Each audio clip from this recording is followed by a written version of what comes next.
Hi, this is value update YouTube channel. நம்ம YouTube சேனலில் வந்து எக்ஸ்க்ளூசிவாக லாவை எக்ஸ்பிளைன் பண்ணி டீச் பண்ணிகிட்ருக்கோம். நம்ம சேனலை வந்து ஃபுல்லாக பாருங்கள், ஸ்கிப் பண்ணாமல் பாருங்கள். அப்போ தான் வந்து சட்டம் வந்து அறிய முடியும். மற்றும் சப்ஸ்கிரைப் பண்ணாதவங்க வந்து சப்ஸ்கிரைப் பண்ணுங்கள், சப்ஸ்கிரைப் பண்ணவங்க வந்து ஷேர் பண்ணுங்கள் ஃப்ரெண்ட்ஸுக்கு, கமெண்ட் பண்ணுங்கள், லைக் பண்ணுங்கள். உங்களுக்கு ஏதாவது சட்டத்தில் சந்தேகம் இருந்தது அப்படின்னா நம்மளுடைய கமெண்ட் பாக்ஸில் கமெண்ட் பண்ணுங்கள். நான் அதுக்கு உண்டான கிளாரிட்டி வந்து உங்களுக்கு கொடுப்பேன். இன்றைக்கி நம்ம பார்க்க போகிறது என்னென்னா, செட்டில்மெண்ட் பத்திரத்தை வந்து ரத்து செய்ய முடியுமா அப்படிங்கிறது தான் நம்ம வந்து பார்க்க போகிறோம். அதாவது செட்டில்மெண்ட் பத்திரம் அப்படிங்கிறது வந்து ஒருத்தர் வந்து செட்டில் பண்ணுறது சொத்தை, இல்லை வந்து ஏதாவது ஒரு பணம் சார்ந்த சம்மந்தப்பட்ட ஏதோ ஒன்று செட்டில் பண்ணுறது. அதை பத்திரமா வந்து சப்ரிஜிஸ்டார் ஆஃபீஸில் வந்து செட்டில் பண்ணுவாங்க. டாக்குமெண்ட் ரெடி பண்ணி ரிஜிஸ்டர் பண்ணுவாங்க செட்டில்மெண்ட் பத்திரம் மூலயமா. அதை வந்து ரிஜிஸ்டர் பண்ணதுக்கு அப்புறம் வந்து ஏதாவது ஒரு காரணங்கள்னாலவோ ஏதோ ஒரு விஷயத்தினாலவோ ரத்து பண்ண முடியுமா, அப்படி ரத்து பண்ணணும்னா என்ன பண்ணணும் அப்படிங்கிறத வந்து நம்ம பார்க்க போகிறோம். இன்றைக்கி வந்து நம்ம செட்டில்மெண்ட் பத்திரத்தை வந்து சப்ரிஜிஸ்டார் ஆஃபீஸில் பதிவு செய்த பின்பு பதிவு செய்தவர், அதாவது செட்டில்மெண்ட் எழுதி கொடுத்தவர் ரத்து பண்ண முடியுமா அப்படிங்கிறது தான் வந்து டாப்பிக்கு. நம்ம அதை பார்க்கலாம் என்ன அப்படிங்கிறத.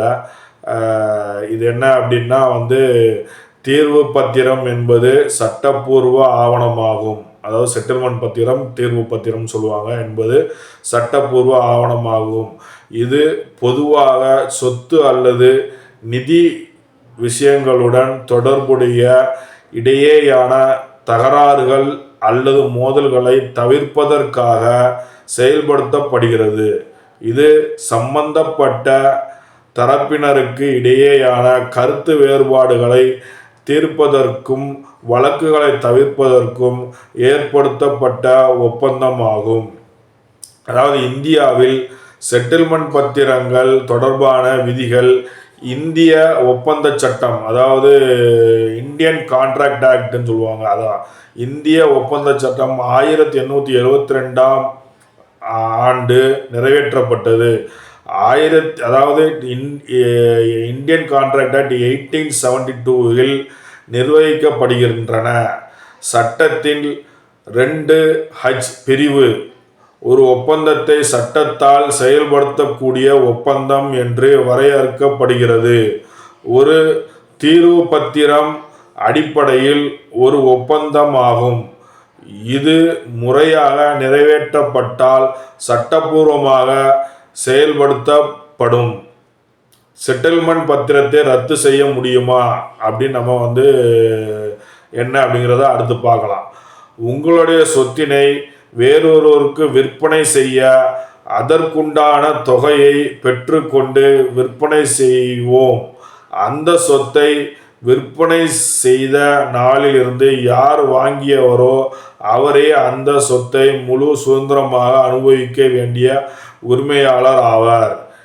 இனி அந்த சொத்தில் நீங்களோ அல்லது உங்கள் வாரிசுகளோ எவ்வித உரிமையும் செலுத்த முடியாது.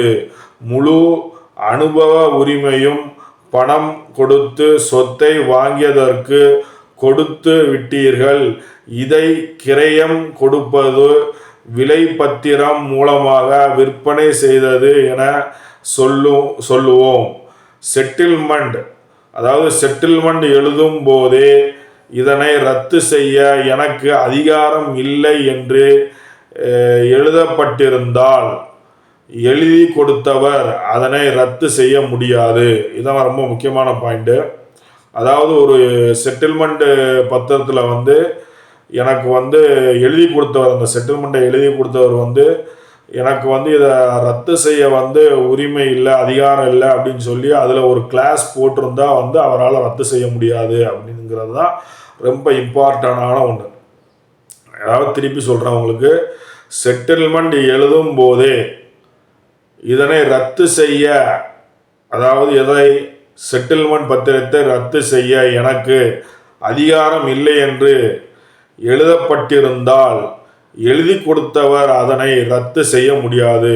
ஏனென்றால் அந்த சொத்தினை அவர் எழுதி கொடுத்தவருக்கு இஷ்டம் போல் அனுபவிக்கும் உரிமையுடன் எழுதி கொடுத்து அதனை ரத்து செய்ய தனக்கு அதிகாரம் இல்லை என்று குறிப்பிட்டிருப்பதால் அதனை பெற்றவர் அச்சொத்தினை வேறு யாருக்காவது கிரயமோ அல்லது வேறு வகையிலே உரிமை மாற்றம் செய்திருக்க கூடும் அப்படிங்கிறதான் காரணம்.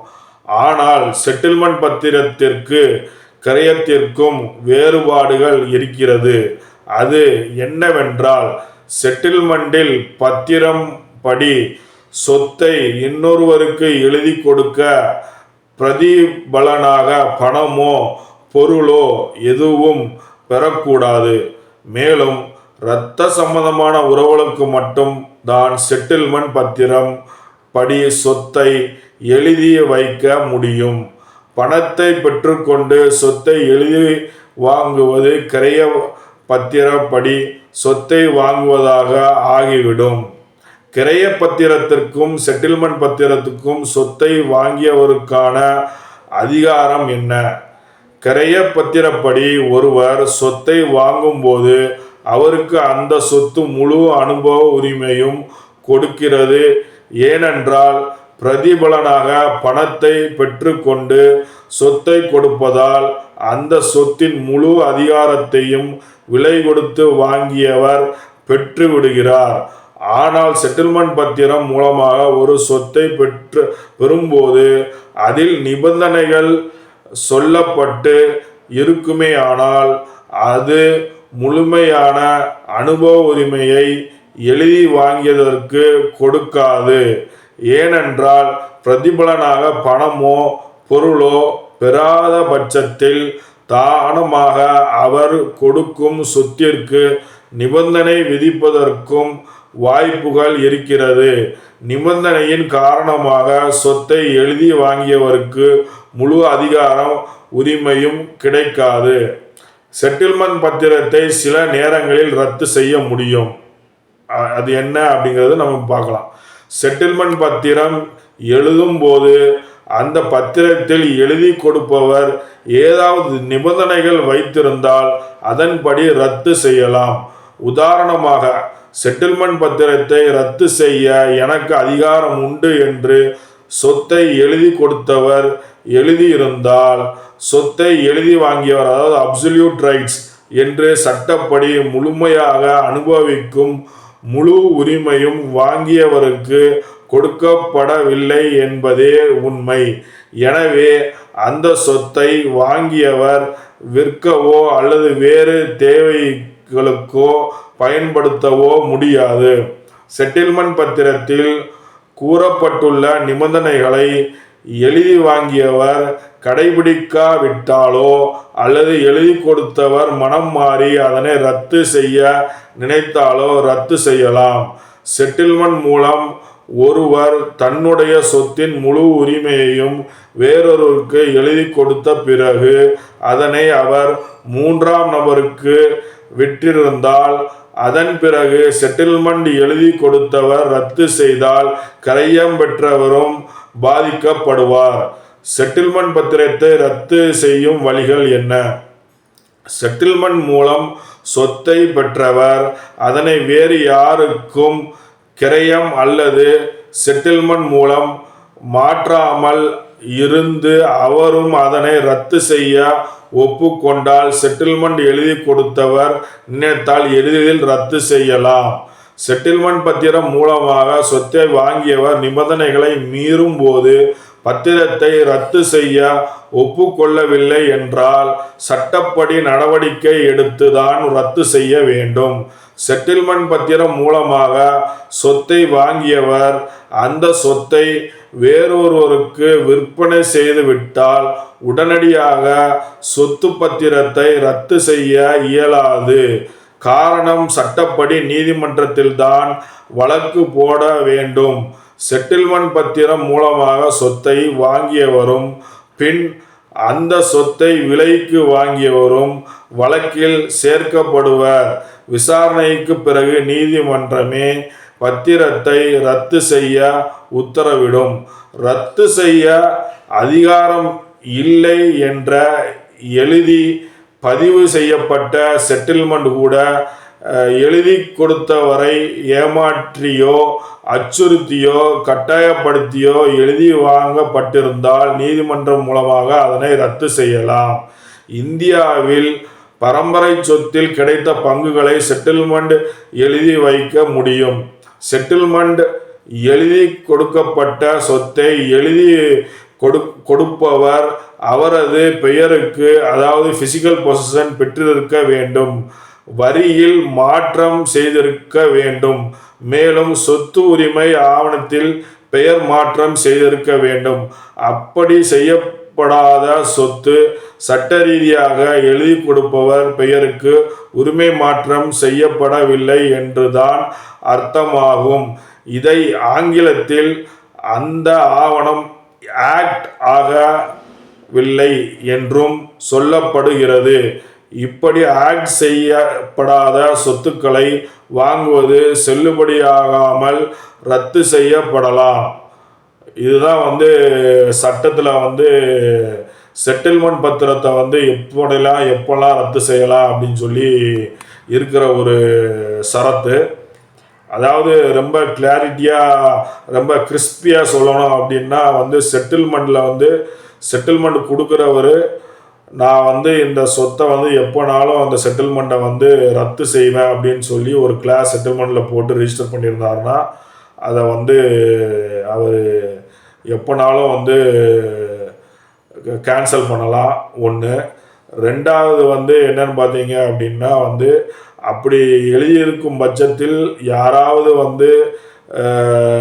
சொத்தை வாங்கிட்டாங்க, அதாவது செட்டில்மெண்ட் எழுதி வச்ச பத்திரத்தை வாங்கியிருக்காங்க அப்படின்னா அது ஒரு சட்ட சிக்கலை ஏற்படுத்தி நீதிமன்றம் வரைக்கும் சென்று அதை கேன்சல் பண்ண வேண்டியிருக்கும். மற்றும் கண்டிஷன்ஸ் போட்டிருப்பாங்க. அந்த கண்டிஷன்ஸை நிறைவேற்றலை அப்படின்னா அவங்க செட்டில்மெண்ட் கொடுத்தவங்க ரத்து செய்யணும் அப்படின்னு நினச்சாங்கன்னா செட்டில்மெண்ட்டை ரத்து செய்யலாம். அது சட்டப்படியாக செல்லுபடியாகக்கூடியது. சப்சிக்வெண்ட்டாக செட்டில்மெண்ட் எழுதி கொடுத்த பிறகு கண்டிஷனை கம்ப்ளைண்ட் பண்ணாமலேயே விற்றுட்டாங்க அப்படின்னா அது சட்ட சிக்கலை திருப்பி ஏற்படுத்தும். ஏன்னா அவர் ரத்து பண்ணிடுவார். அதுக்கப்புறம் வாங்கினவங்க ரொம்ப கஷ்டப்படுவாங்க. அப்புறம் நீதிமன்றம் வரைய சென்று நீதிமன்றம் போய் அப்புறம் அந்த செட்டில்மெண்ட் டீடை ரத்து பண்ணிட்டாங்க அப்படின்னா அதுக்கப்புறம் அந்த செட்டில்மெண்ட் டீட் மூலியமாக வாங்குறவங்க சப்சிக்வெண்ட்டாக மிகவும் கஷ்டத்துக்கு ஆளாவாங்க. பணத்தை இழக்க வேண்டிய சூழ்நிலை ஏற்பட்டுவிடும். சொத்தையும் இழக்க வேண்டிய சூழ்நிலை ஏற்பட்டுவிடும். அதனால் செட்டில்மெண்ட் டீடு கிளாரிட்டியாக இருக்கணும். செட்டில்மெண்ட் டீடு மூலியமாக நீங்கள் ஒரு சொத்தை வாங்குறீங்க அப்படின்னா அந்த செட்டில்மெண்ட் டீடில் கண்டிஷன்ஸ் இருக்கான்னு பார்க்கணும். அதுக்கப்புறம் ரத்து செய்கிறதுக்கு செட்டில் பண்ணவர் ரத்து செய்கிற கிளாஸ் போட்டிருக்காரான்னு பார்க்கணும். அப்படி போட்டிருந்தால் அந்த சொத்தை செட்டில்மெண்ட் மூலியமாக வர சொத்தை நீங்கள் வாங்குறதை தவிர்க்க வேண்டும் அப்படிங்கிறது என்னுடைய சட்டப்பூர்வமான கருத்து. உங்களுக்கு இந்த பதிவு பிடிச்சிருந்தால் சப்ஸ்கிரைப் பண்ணுங்கள், ஷேர் பண்ணுங்கள், கமெண்ட் பண்ணுங்கள், லைக் பண்ணுங்கள். ஸ்கிப் பண்ணாதீங்க, வீடியோ ஃபுல்லாக பாருங்கள். அப்போ தான் உங்களுக்கு சட்டம் புரியும். மிக்க நன்றி, வணக்கம்.